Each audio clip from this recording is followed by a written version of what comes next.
The next is the first speech of this fourth session, which is entitled Khilafat, a distinguishing feature of the Ahmadiyya community, to be delivered by Hafiz Ahmad Jebrael.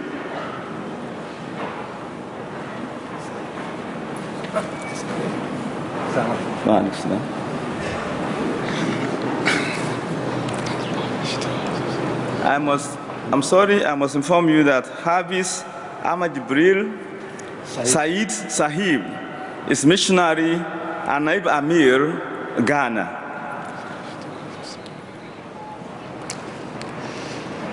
أشهد أن لا إله إلا الله وحده لا شريك له ونشهد أن محمدًا عبده ورسوله أما بعد فأعوذ بالله من الشيطان الرجيم بسم الله الرحمن الرحيم وعد الله الذين آمنوا منكم وعملوا الصالحات ليستخلفنهم في الأرض كما استخلف الذين من قبلهم وليمكنن لهم دينهم الذي ارتضى لهم وليبدلنهم من بعد خوفهم أمنا يعبدونني لا يشركون بي شيئا ومن كفر بعد ذلك فأولئك هم الفاسقون. Mr. Chairman and my dear brothers, Assalamu alaikum wa rahmatullahi ta'ala wa barakatuhu. Wa alaikum salam wa rahmatullahi wa barakatuhu. As it has been announced, the title of my presentation this morning is Khilafat, the distinguishing feature of Ahmadiyya Muslim community. The verse that I recited here before you contains a promise, an assurance from Almighty Allah Himself that those who truly believe and do good works will be rewarded with spiritual succession, namely the institution of Khilafat on the earth, just as believers in the past were rewarded with Khilafat. This great reward is conditional on Iman and Amal Salih, that is true faith and righteous conduct. I just want to narrate a short incident which happened and which is relevant to my speech here this morning. I was on the train on the continent. I met an official, immigration official, who took my passport and asked me, who are you and where are you from? I said, I'm from Ghana. Are you a Muslim? I said, yes, I am a Muslim. Which type of Islam? It seems he was well informed. I said, I am an Ahmadi Muslim. His face brightened up and said, are you a member of that group which follows that man with saintly face, angelic looking, who radiates peace and goodwill, and who lives in London? I said, certainly, certainly. He said, the world is a better place with such people. Then I said, he is our Imam, our leader, and we call him the Khalifa. He said, yes, I've seen him on the screen, and I'm sure the people who follow such a person can only be source of goodwill, source of goodness for the world. Keep it up. He handed over my passport to me and went on without giving me the chance even to do some tabligh. This is a testimony of a non-Muslim, highly professional official, unbiased, honest and sincere. And his verdict is that Khilafat indeed distinguishes the Ahmadiyya Muslim community from all others. If you have a leader like this, you are on the right path. That is what he was trying to tell me. Mr. Chairman, Khilafat indeed is the soul and heart of the Ahmadiyya Muslim community. The dynamism of the Jamaat, which has survived the incessant attacks for the past 1 century is due to the blessing of Khilafat. The first and foremost distinguishing feature of the Ahmadiyya Muslim community that comes into mind is that it is the only Jamaat on this planet among the Muslims which has the unique blessing of fulfilling this promise of Allah contained in the verse that I read. And that is, it is the only Jamaat with a living spiritual succession of Khilafat. And for over the past 100 years, there has been an unbroken chain of this divine institution, which is the moral and spiritual guidance for the world. Secondly, this Jamaat is distinctive because it is the only community which fulfills and continues to fulfill the conditions established by the Holy Quran itself for the blessings of Khilafat, without which there cannot be Khilafat. And which are the conditions? I'll come to that later. The enemies of the Jamaat must acknowledge this reality, that the fact that the Ahmadiyya Muslim community is distinguished with Khilafat as envisaged by the Holy Quran is a clear evidence that the Jamaat is fulfilling this condition of Iman and Amal Salih, that is true faith and righteous conduct. Before I mention other distinctive features of the community, Mr. Chairman, please allow me a few minutes to go into the memory lane. One of the greatest calamities that befell Islam was the murder of the Khalifa Rashid, Uthman bin Affan, radiallahu ta'ala anhu, by a group of Muslims who had deprived his household of taking water from the very well he had purchased and donated to the Muslims of Medina. The rebellious young man climbed over the sanctity of his wall to murder him. He spoke to them on that occasion, cautioned and warned, and I quote, "If you murder me today, then remember, by Allah, after me, the Muslims will never be united in prayer behind one Imam. Your unity will be shattered forever, and you will never succeed in presenting united front to fight your enemies." Unquote, Tabaqatul Kubra, volume 3, page 72. That is, the disintegration of Muslims is a result of this curse, maybe you can call it a curse, in murdering the Khalifa. This young rebellious group ignored the clear and dire warning and martyred the Khalifa appointed by Allah. Though we cannot say that these people were not believers, we don't have the right to say that, but we can certainly say that they failed in the crucial condition for the maintenance of the blessed institution of Khilafat, that is Amal Salih, in the language of the Holy Quran. And as a result, they brought the calamity on the whole Ummah. We lost the blessings of Khilafat because even though Sayyidina Ali was a true Khalifa, he spent all his few years trying to reconstruct and maintain the shattered Khilafat with little success. We lost it because collectively as Muslims,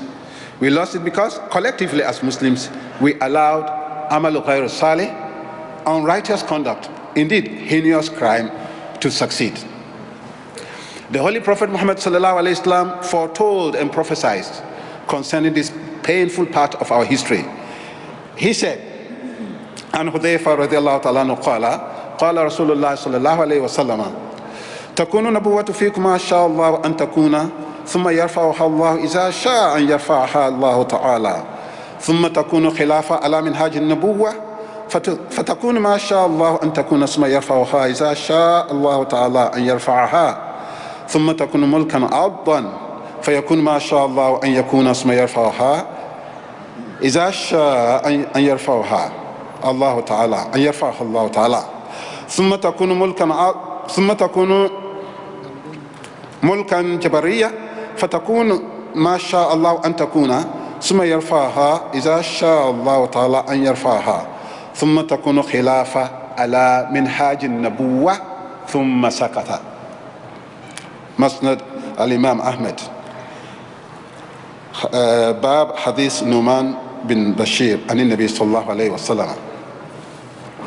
That is, Hazrat Hudayfa radhiallahu ta'ala relates that the Holy Prophet Muhammad said, prophetic period shall remain among you for so long as Allah wishes, and then it shall be taken away by Allah. Then it will be followed by Khilafat under precepts and pattern of prophethood. This will remain for so long as Allah wills, and it shall be taken away. Then tyrannical monarchy will emerge and remain among you for so long as Allah wishes, and then Allah will abolish that. Then shall follow despotic monarchy, and will stay for so long as Allah wishes. Then Allah will bring an end to it, to that also. Then finally, Khilafat under precepts of prophethood will be re-established once again. Thumma sakata. Then the Prophet Muhammad sallallahu alaihi wasallam became silent. This is a remarkable prophecy fulfilled in a dramatic way. The Holy Prophet Muhammad sallallahu alaihi wasallam passed away. The alarm, uncertainty, confusion, genuine fears, rebellion, helplessness and hopelessness that followed was quickly and swiftly replaced with certainty, security, peace and hope, with the swift election of Sayyidina Abu Bakr radhiallahu ta'ala anhu as the Khalifa, or the true representative of the Holy Prophet Muhammad sallallahu alaihi wasallam, who had just passed away from mortality to immortality. Indeed, Allah dried away the tears of the Muslims with the swift establishment of Khilafat. He was followed by Sayyidina Umar bin Khattab, Uthman bin Affan, and Sayyidina Ali radhiallahu ta'ala anhum ajma'in. May Allah be pleased with all of them. After them, the era of Khilafat al-Rashidin elapsed, followed by a long period of monarchs and dictatorial rulers. As Ummat Muslima, or the Muslim community, saw the total fulfillment of this grand prophecy and witnessed the world of Islam aimless and leaderless in spiritual wilderness and decadence, moral decadence, Muslims prayed and looked to the skies, to the heavens, for the fulfillment of the last part of the prophecy. Finally, Allah subhanahu wa ta'ala responded to the agony of the Muslims and caused the fulfillment of the last part of the prophecy with the appointment of Hazrat Mirza Ghulam Ahmad radiallahu ta'ala alayhi salatu wassalam of Qadian, the messenger of Allah, who indeed was the greatest Khalifa of the Holy Prophet Muhammad sallallahu alaihi wasallam, and who after his demise made way for the re-establishment of Khilafat ala minhaj an-nubuwwah, exactly as prophesied by the Holy Prophet Muhammad sallallahu alaihi wasallam. And before his demise, before his departure from this world, he gave us the glad tidings concerning the re-establishment of Khilafat ala minhaj an-nubuwwah. And I quote, "You should not therefore grieve over what I've told you, nor should you let yourselves be heartbroken, for you are destined to see the second manifestation of God's power as well. And the coming of the manifestation will be better for you, for it will be everlasting, of which the chain shall never be broken until the day of judgment. And that second manifestation cannot come except after I am gone. But when I go away, Allah shall send the second manifestation for you, and it shall stay with you always." Unquote. This is from Al-Wasiyah, page 6 and 7. The third unique distinction of Ahmadiyya Muslim community, therefore, is that this landmark prophecy of our beloved Holy Prophet Muhammad sallallahu alaihi wasallam, as expounded by his true successor or Khalifa, Hazrat Mirza Ghulam Ahmad alayhi salatu wasalam, has indeed been fulfilled completely and absolutely in the Jamaat Ahmadiyya. The Muslim world cannot and should not pretend as if this prophecy did not exist. Let us all remember that Khilafat is unlike any worldly institution. Khulafa, like prophets, are appointed by Allah himself. The only difference is that prophets are appointed directly by Allah, while in the case of Khulafa, Allah uses the medium of believers to appoint them. Again, the Holy Prophet ﷺ is reported to have said, "Ma min nabuwatin qattu illa tabi'atha khilafa." That is, there have never been prophethood, never, except that it has always been followed by Khilafat. It means Khilafat must be preceded by a prophet. Today, Muslim thinkers and well-meaning leaders all agree that in order to arrest the confusion and hopelessness in the ranks of Muslims, and for Muslims to have any influence in the world, indeed influence in their own countries, communities, societies, and homes, they need to be united under a single leadership, precisely Khilafat. Several suggestions, proposals, and attempts have been made in order to achieve this elusive unity with no success whatsoever. What we conveniently forget is that the tree of Khilafat, which was cruelly cut down, cannot never be replaced by mortal men. Khilafat cannot be found in conference rooms. It cannot be realized with passing of resolutions. Muslim political leaders cannot invent Khilafat. Khilafat cannot be bought with petrodollars. Because in the history of the world, Khilafat has never been created by men, how well intentioned. It must be replanted by Allah with the appointment of a prophet, as it has been the Sunnatullah, or the tradition and way of Allah, emphasized in this statement of the Holy Prophet Muhammad sallallahu alaihi wasallam, "Ma min nabuwatin qattu illa tabi'atha khilafa." The dilemma of the Muslim ulama is that in their hearts they yearn and cherish the re-establishment of Khilafat. But Khilafat must necessarily be preceded by a prophet. And you have told the whole world that you will never allow a prophet to appear. So how do you solve this self-inflicted pain? How do you solve this dilemma? The foundation of Khilafat has to be prophethood, not resolution by politicians. And you hate to see appearance of prophet. Therefore, how do you achieve your desire? Leadership. In all matters, effective leadership is a precondition for cohesion, unity, and success. No matter how good a society may be, if there is no united leadership, the floodgates for chaos and confusion is wide open. The Ahmadiyya Muslim community, by the grace of Allah, is unique among all Muslim communities because we have in Khilafat one community, one leader.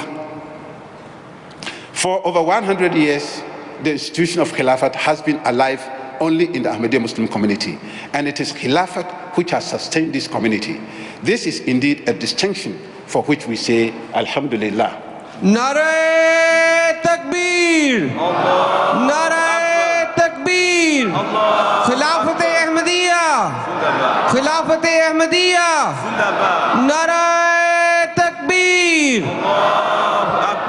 The fifth distinctive feature of the Ahmadiyya Muslim community, which is also very important, is that the promised Messiah and Imam Mahdi has been called Khalifatullah. That is the representative of Allah himself on earth. Allah's spokesman. In our place we say linguist. Allah's linguist on the earth. Indeed, the holy founder of Ahmadiyya Muslim community spoke for Allah with over 80 books and pamphlets. The Holy Prophet Muhammad instructed the whole of mankind, particularly the Muslims, in these words. فَإِذَا رَأَيْتُمُوهُ فَبَايِعُوهُ وَلَوْ حَبٌّ عَلَى الثَّلْجِ فَإِنَّهُ خَلِيفَةُ اللَّهِ الْمَهْدِي. That is, when you see him, when you recognize him, pledge allegiance at his hands, even if you have to crawl on ice to reach him. Because he, the Mahdi, or the rightly guided one, is the spokesman of Allah on the earth. The Ahmadiyya Muslim community indeed has the honor, privilege, and blessing, the distinction of saying Labbaika to the command of the Holy Prophet Muhammad, because we are the only people on the planet who have not only recognized him, but have pledged allegiance to him. We may not need to literally crawl on the ice to take the bayat, but we cross deserts. We travel over oceans, vast oceans. We cross the mountains every year from every corner of the earth to take the bayah without fail. How blessed is this community? And that is what we are going to do here this morning, and millions of Ahmadis all over the world will join us in fulfillment of the order of the Holy Prophet Muhammad sallallahu. People pledge allegiance to their peers, sheikhs. Some choose to follow chiefs. Others are ready to die for their kings and generals. Some follow their presidents, some are ready to sacrifice their lives for their beloved leaders. The members of the Ahmadiyya Muslim community say that you can have all of them. We are people who have chosen to sacrifice our lives, time and everything for Khilafat, while we obey the political authority in every country as commanded by Allah himself in the Holy Quran. In the matter of morality and spirituality, the whole Ahmadi Muslim community knows no other authority apart from the Khalifa. Therefore, in the villages of Indonesia, in sub-Saharan Africa, in the islands of the Pacific, in India and Pakistan, in Europe, America, and now also in the lands of Arabs, you will meet people whose love and devotion to Khilafat cannot be equaled in any worldly leader or institution. The cord that binds individual Ahmadis to our Khalifa across the globe is unbreakable and transcends any worldly relationship. Khilafat, therefore, is the distinguishing feature of the Ahmadiyya Muslim community. Unity of Ahmadis across the globe due to Khilafat. Late last year, I was instructed by a Hudur, Ayadullah Ta'ala bin Nasr Aziz, to visit a few countries on an assignment. Wherever I went, people wanted to know what was the difference between Ahmadiyya and so many other Muslim groups and sects. I had one clear answer for them, and that is one of the main distinctions that separates the Jamaat Ahmadiyya and all others is that we Ahmadis have a supreme leader, one Imam. Never mind what country, continent, city, village, or settlement anywhere in the world Ahmadi may be, we know and obey only one leader and bow to his command. There is no other community like that.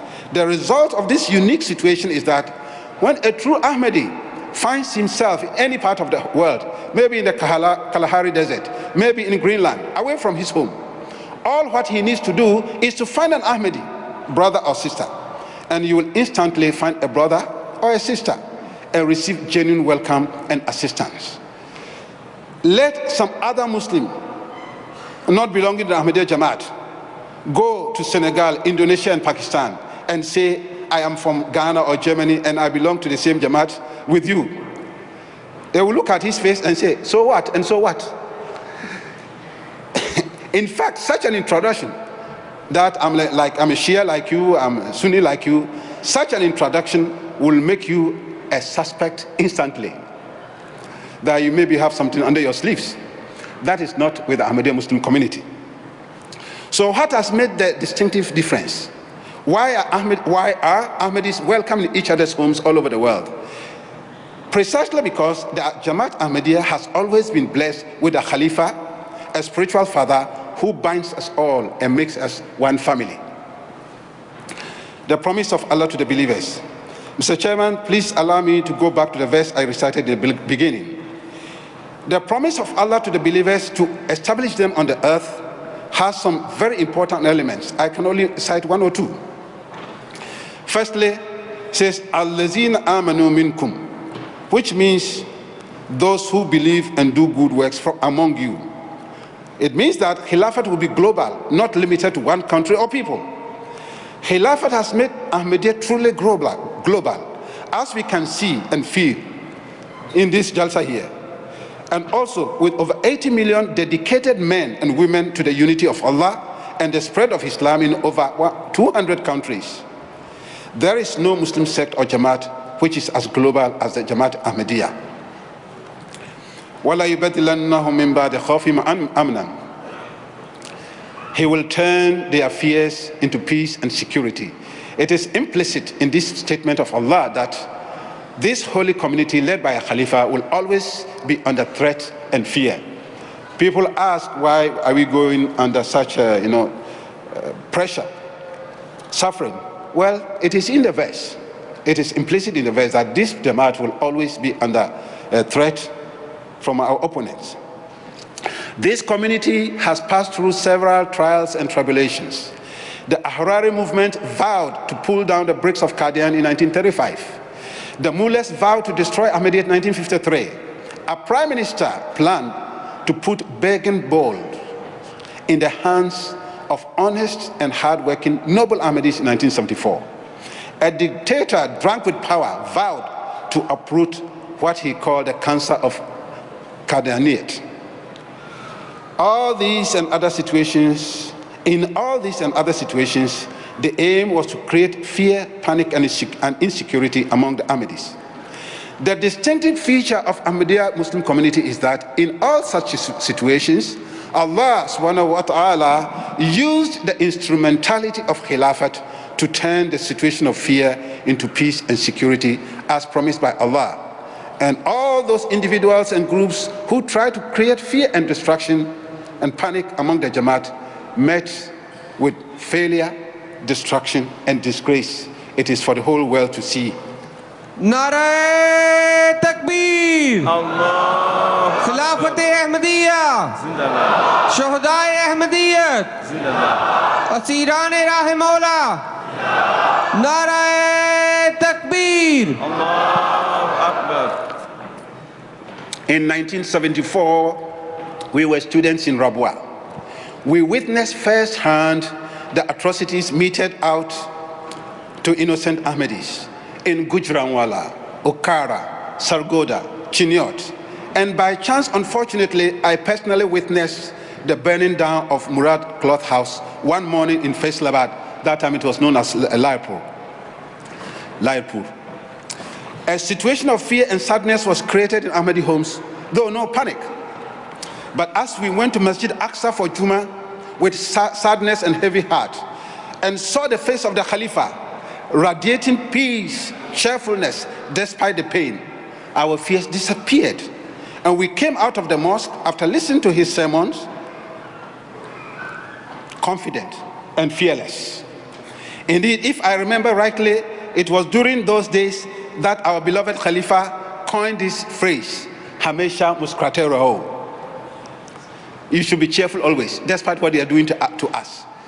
The Khalifa radiated peace and security, exactly as said by Allah in this verse. They can kill our mortal bodies, but they cannot take away our smiles. The whole Jamaat responded with fearlessness and patience, even those Ahmadis who had lost relatives directly. Then you will know that the bond between the Khalifa and the Jamaat is special, something extraordinary that no words can describe. The Khalifa inspired hope and security. Ask any Ahmadi in the villages of Bangladesh, Sierra Leone, anywhere in the world about Hazrat Khalifatul Masih, and you will experience instant love and loyalty unequaled anywhere. Khilafat indeed is the spinal cord of the Ahmadiyya Muslim community. That was why a dictator tried to go after our Khalifa, and his fate is a lesson to all. It's a lesson to all future evil adventurers. The commitment to Khilafat is total and unshaken. That you will hear an Ahmadi saying, Khalifa says or Huzur says, and we all obey. The loyalty of Ahmadis to Khalifa emanates from the heart, willingly and happily, like the situation between members of the same family. This indeed is one more distinctive feature of the Ahmadiyya Muslim community. In our daily lives, we are often confronted with problems and challenges. Well, let me say here that, of course, in institutions, other institutions, people obey. There's loyalty there, especially in the army, there's loyalty and obedience. But that is mechanical and regimented. In case of Ahmadiyya, it's natural. It comes from our heart. In our daily lives, we are often confronted with problems and challenges. We tried many times to solve them, many a time unsuccessfully. For the members of the Ahmadiyya Muslim community, the Khalifa is the last stop. We write to him seeking for a way out, and the Khalifa is always willing and able to guide. He does give guidance in all matters with love, extraordinary goodwill, and whatever advice he gives with his prayer, the members of the community always find peace and solace and solution to these challenges. There are thousands of examples from all over the world. The solidarity, unity, cohesion, and sense of purpose exhibited by the Ahmadiyya Muslim community could never have been achieved without Khilafat. Khilafat is indeed the factor which makes Ahmadiyya Muslim Jamaat special. When we Ahmadis say labbaika to the Khalifa, we in essence say labbaika to the Imam Mahdi in obedience to the command of the Holy Prophet Muhammad Sallallahu Alaihi Wasallam, who informed us about the advent of the Imam Mahdi and required of us, فَبَايُؤُوهُ وَلَوْ خَبٌ عَلَى ثَلْجِ, pledge allegiance to him. That is why we say labbaika to the Khalifa. Today, finally, we see the disarray, confusion and disunity among the Muslims. We call upon all our Muslim brothers and sisters and tell them, you can never be united and cohesive as a people unless you come under the flag of Khilafat Ahmadiyya. Allah has shown mercy upon all Muslims and forgiven us the cutting down of the glorious tree of Khilafat 13 centuries ago. He has once again replanted the tree of Khilafat and reassured us that this time around, no one can cut it down till the end of the world. Your honor and success and real victory lies in shedding your pride and humbly accepting the Imam. For the righteous are always humble. Mr. Chairman, when we narrate history, when we narrate history, we do that to learn from our mistakes so that we may not repeat them and do the right thing for the present and future. لَقَدْ كَانَ فِي قَصَصِهِمْ عِبْرَةٌ لِأُولِي الْأَلْبَابِ. That's what the Holy Quran says.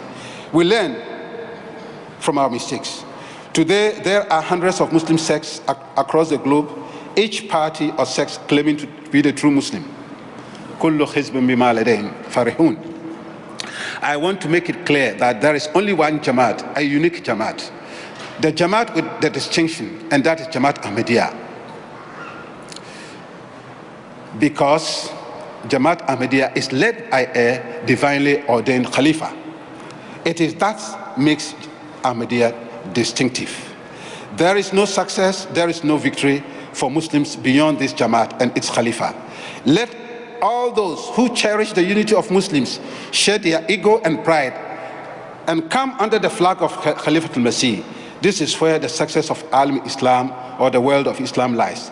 Because till the sun shines and the earth rotates around it, the Khilafah ala minhaj an-nubuwwah will continue to illuminate the world, to illuminate all corners of the earth, and give moral and spiritual guidance to the world. May Allah keep the love of Khilafat alive in our hearts always. Amen. Nara Takbir! Allahu Akbar. Nara Takbir! Allahu Akbar. Islam Ahmadiyyat! Zindabad. Islam Ahmadiyyat! Zindabad. Khilafat Ahmadiyya! Zindabad. Khilafat Ahmadiyya! Zindabad. Hazrat Khalifatul Masih al-Khamis! Hazrat Khalifatul Masih al-Khamis! Zindabad. Nara Takbir! Allahu Akbar. Jazakumullah khairah, Hafiz Saeed. At this juncture, I want to implore our brothers and sisters to constantly express gratitude to Almighty Allah for giving Ahmadiyya Khilafat. Because without Khilafat, I wonder what Islam would be today and the position of Muslims. So constantly express thanks and gratitude to Allah for giving us Khilafah. And not only that, giving us most excellent Khalifas. From the first Khalifa to the present, we are extremely most blessed.